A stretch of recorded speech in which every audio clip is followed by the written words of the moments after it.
Assalamualaikum warahmatullahi wabarakatuh. Ketemu lagi dengan saya, Pak Busro, dalam mata kuliah penulisan karya tulis ilmiah. Eh, Minggu ini, sesi ini akan diterangkan mengenai struktur introduction.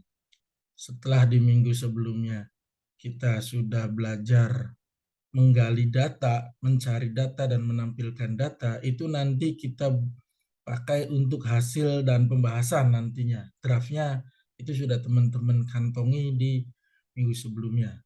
Maka di minggu ini, teman-teman membuat bagian yang lainnya. Hasil dan pembahasan, draftnya kita sudah punya, maka kita mengarah kepada bagian atas, yaitu bagian pendahuluan. Seperti diketahui, barangkali teman-teman, struktur artikel ilmiah secara umum adalah pertama, introduction. Ini yang nanti akan kita bahas. Yang kedua, literatur review. Di minggu-minggu nanti kita bahasnya metode, juga akan dibahas minggu-minggu nanti. Result and discussion. Ini teman-teman sudah mendapatkan data mentahnya, draftnya. Terakhir, conclusion dan references. Nah, ini sebenarnya struktur artikel secara utuh.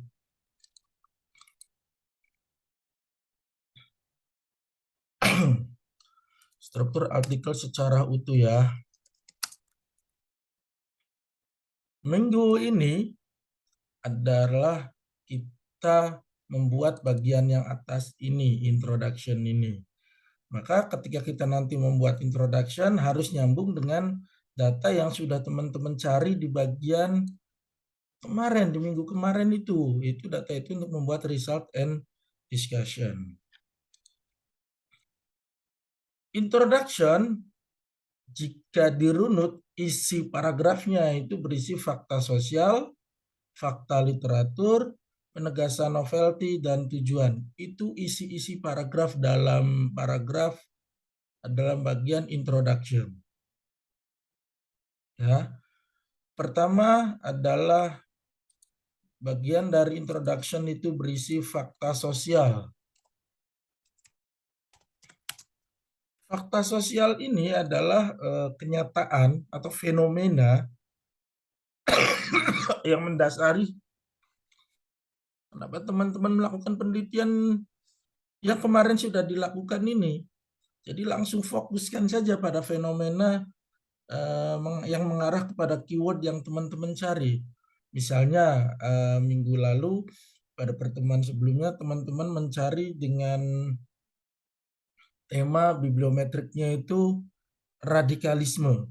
Maka kita bisa membuat fakta sosial ini, satu paragraf ini, yaitu misalnya radikalisme adalah fenomena yang mengancam bagi keutuhan bangsa dan negara di Indonesia. Satu kalimat untuk membuat paragrafnya ya.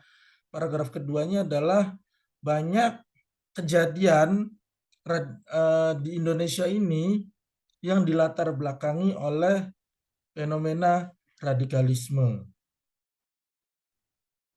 Misalnya kasus bom ini, kasus bentrokan ini, kasus konflik ini, dan lain-lain sebagainya. Itu nanti yang membangun satu paragraf pertama ini yang berisi fakta sosial. Satu paragraf saja cukup. Dan dalam membuat paragraf kita ingatkan lagi kita bisa menggunakan pola PREC ya.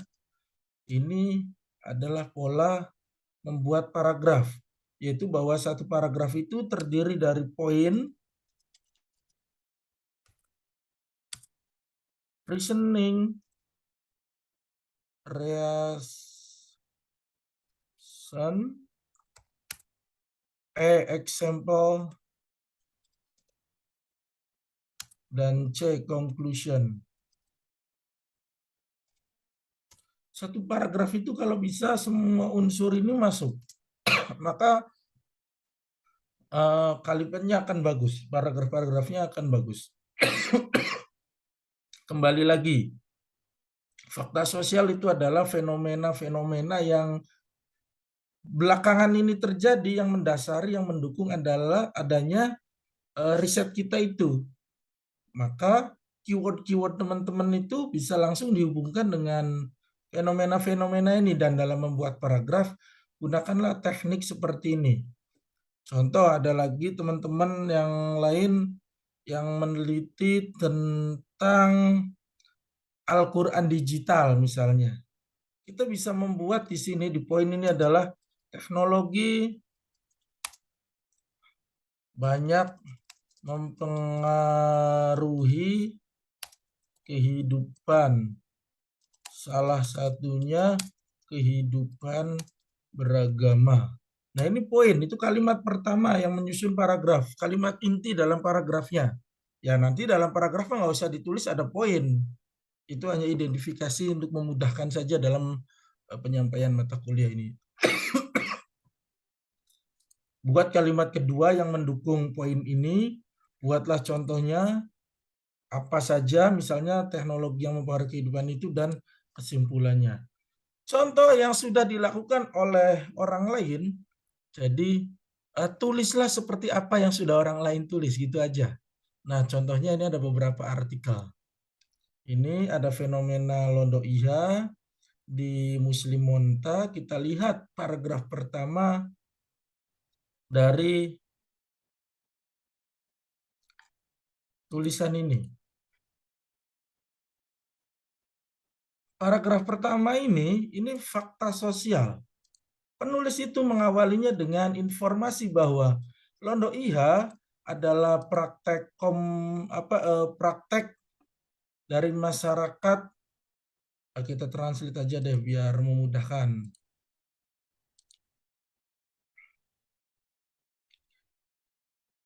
Londo Iha umumnya dilakukan di kalangan masyarakat Monta, di mana Londo Iha itu memiliki pengesahan secara adat namun melanggar prinsip-prinsip hukum Islam. Nah, ini kalimat pertamanya, poinnya ini. P ini poin. Meskipun secara historis dan sosiologis digunakan, adat digunakan untuk melegitimasi praktik tersebut, namun ilegalitasnya pada hukum Islam, ya, ilegalitas dari hukum Islam tetap tidak dapat disangkal. Nah, ini reasoning ini mendukung kalimat pertama. Menurut data Kementerian Agama kantor Kabupaten Bima, ada referensinya nih, datanya nih. Jadi nggak ngasal. 1.201 kasus Londo Iha terjadi di tahun 2017 sampai tahun 2019. Praktik Londo Iha itu paling banyak terjadi di Kecamatan Monta, di mana 460 kasus dilaporkan pada 170 pada 171 pada tahun 2017, 191 pada tahun 2018, dan 98 di 2019. Ini udah jelas, ini example ini. Dari sini sampai sini. Ini contoh sampel, contoh yang menjadi kalimat contoh. Prevalensi praktek ini dapat dikaitkan dengan beberapa faktor. Yang paling menonjol adalah keinginan untuk menikah. Nah, ini kesimpulan. Sebab-sebab kawin larinya. Ini C ini. Kalau di prak ini bagian conclusion, kesimpulan. Nah, ini kalimat pertama, paragraf pertama dari pendahuluan itu adalah fakta sosial. Langsung saja seperti ini. Ada poinnya atau kalimat utamanya, ada reasoningnya atau kalimat penjelasnya, ada contoh-contohnya atau kalimat example-nya berisi data-data tertentu. Nggak mungkin nggak ada datanya. Dia harus ada referensinya. Dan terakhir adalah kalimat penutup atau conclusion-nya. Itu saja satu kalimat itu. Contoh yang kedua, ini ada sebuah fenomena Saya translate dulu biar mudah.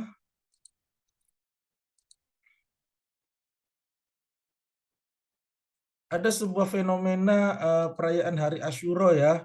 Nama perayaannya itu Mapasagena yang dilakukan oleh masyarakat Bugis, berarti di Sulawesi Selatan. Kita lihat paragraf pertama dari pendahuluannya. Asyura adalah ekspresi duka secara global atas meninggalnya Husain bin Ali dalam tragedi Karbala yang terjadi di Irak. Poin ini jelas. Ya, kalimat utama. Kalimat utamanya itu kemudian didukung oleh kalimat penjelas. Pada komunitas Bugis, hal itu telah berkembang ya. Hal itu maksudnya perayaan Asyura telah berkembang menjadi aktivitas pembelian yang kapitalistik serta tradisi pemberian amal yang sudah dilakukan selama bertahun-tahun. Ini pasti penjelasan, ini kalimat penjelas, ini reasoning. Terlepas dari kenyataan bahwa budaya Bugis pada dasarnya adalah budaya perdagangan, tampaknya diasosiasikan dengan ritual adat tersebut. Ini juga bisa kita identifikasi bahwa ini kalimat reasoning. Jadi boleh lebih dari satu kalimat reasoningnya. Contoh apa lagi? Lebih bagus lebih dari satu kalimat. Nah, berarti kan fakta-faktanya nanti didukung oleh banyak fakta-fakta yang ada referensinya bahkan. Nah, hal ini telah dibuktikan oleh Matulada misalnya bahwa ekspresi keagamaan masyarakat Sulawesi banyak dipengaruhi oleh nuansa perkawinan antara tradisi agama dan budaya asli, perkawinan agama dan budaya ya. Nah, ini udah pasti contoh ini, example. Dan banyak agama dalam masyarakat Bugis seringkali merupakan bentuk perkawinan antara tradisi leluhur dan agama. Ini contoh juga. Istilah elemen global dalam agama diambil dari istilah Bowen untuk tradisi besar. Bowen berpendapat bahwa tradisi-tradisi besar yang berinteraksi, wah ini kesimpulannya menggunakan pendapat orang bahwa menurut pendapat Bowen ini ada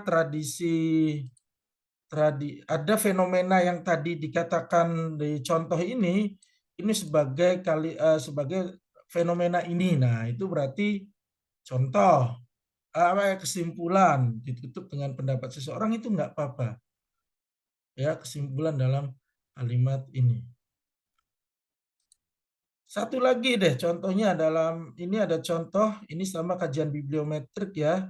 Ini contoh keywordnya mungkin riset capital relation ya. Nah, ini coba kalimat pertamanya. Ya pasti ngomongin langsung ke fenomena itu. Ada kalimat utama, ada kalimat penjelas dan sebagainya. Kita coba translate. Nah,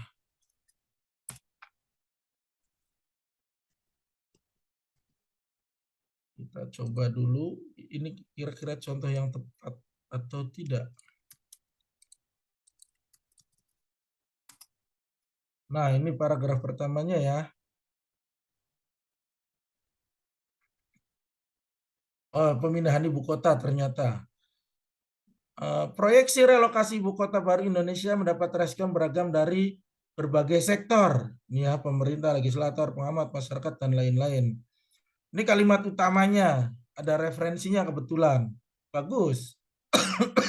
Bahwa isu pemindahan ibu kota itu mendapatkan perhatian, mendapatkan respon dari berbagai elemen masyarakat. Nah, itu kalimat utamanya, poinnya. Reasoningnya kita baca, pemindahan ibu kota negara yang baru merupakan gagasan yang sedang digagas oleh pemerintah Indonesia saat ini. Pemerintah Indonesia telah memproyeksikan pemindahan ibu kota negara yang semula di Jawa atau Jakarta akan dipindahkan ke Pulau Kalimantan. Nah, ini kalimat penjelas nih, ada dua kalimat. Baru nanti di sininya contohnya, example-nya. Wacana pemindahan ibu kota berulang kali muncul, itu muncul di kalimat ini, di peristiwa ini. Nah, itu contohnya ya. Mungkin muncul di era kepemimpinan presiden ini ramai, mulai muncul lagi, redup lagi, kemudian muncul lagi di era kepemimpinan Jokowi dan seterusnya misalnya. Nah, itu Itu example-nya. Nah, itu teman-teman bagaimana kita membuat paragraf pertama dari pendahuluan, yaitu berisi fakta sosial. Dan dalam membuat fakta sosial ini, teman-teman bisa menggunakan teknik membuat paragraf PREC. Ada poinnya, ada kalimat utamanya, ada reasoningnya, ada kalimat penjelasnya, ada example, ada contohnya, ada conclusion atau ada penutupnya. Silahkan nanti dipelajari. Contoh-contoh tadi saya lampirkan juga dalam media pembelajaran ini. Silahkan dibaca dan nanti teman-teman berlatih membuat paragraf ini.